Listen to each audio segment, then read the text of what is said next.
การตั้งวันที่เฮ็ดเวียกสำหรับคำสั่งในการตั้งวันที่เฮ็ดเวียกนี้นะ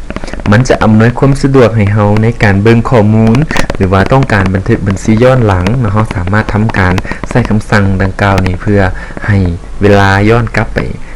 สามารถบันทึกเวียกย้อนหลังได้เนาะหรือว่าเพื่อสะดวกในการเบิ่งข้อมูลเนาะเวลาที่ต้องการเบิ่งเอกสารรายงานต่างๆเนาะก่อนท่านจะในกรณีที่ท่าน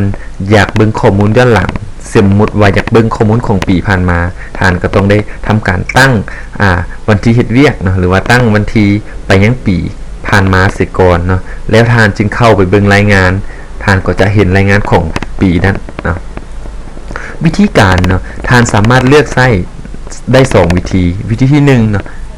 คลิกคำสั่งจัดการระบบเนาะแล้วเลื่อนเมาส์มาที่กำหนดค่าพื้นฐานหลังจากนั้นเลือกเอาคำสั่งกำหนดวันที่เฮ็ดเวียกเนาะเพียงเท่านี้ท่านก็จะเข้ามายังหน้าต่างในการตั้งค่าหรือว่าตั้งวันที่เฮ็ดเวียกเนาะหรือวิธีที่2ท่านสามารถคลิกที่คำสั่งช็อตคัทถึงเมนูได้เลยเนาะโดยสัญลักษณ์ของปฏิทินนี่เนาะท่านก็จะเข้ามาสู่หน้าต่างสำหรับการกำหนดค่าวันที่เฮ็ดเวียกได้โดยง่ายนะวิธีการท่านสามารถซีเมาส์ไปที่ซื้อเดือนนะแล้วเลื่อนเมาส์เลือกเอาเดือนที่ท่านต้องการหรือซีเมาส์ไปที่ซื้อปีแล้วเลื่อนลูกศรขึ้นลงตามที่ท่านต้องการเนาะหรือท่านต้องการเลื่อนไปทีละเดือนและก็ย้อนหลังทีละเดือนท่านสามารถใช้ลูกศรนะในการคอนโทรลนะและทำการเลือกเอาวันที่ต้องการแล้วจึงตกลงเนาะเพียงเท่านี้ท่านก็สามารถกำหนดค่า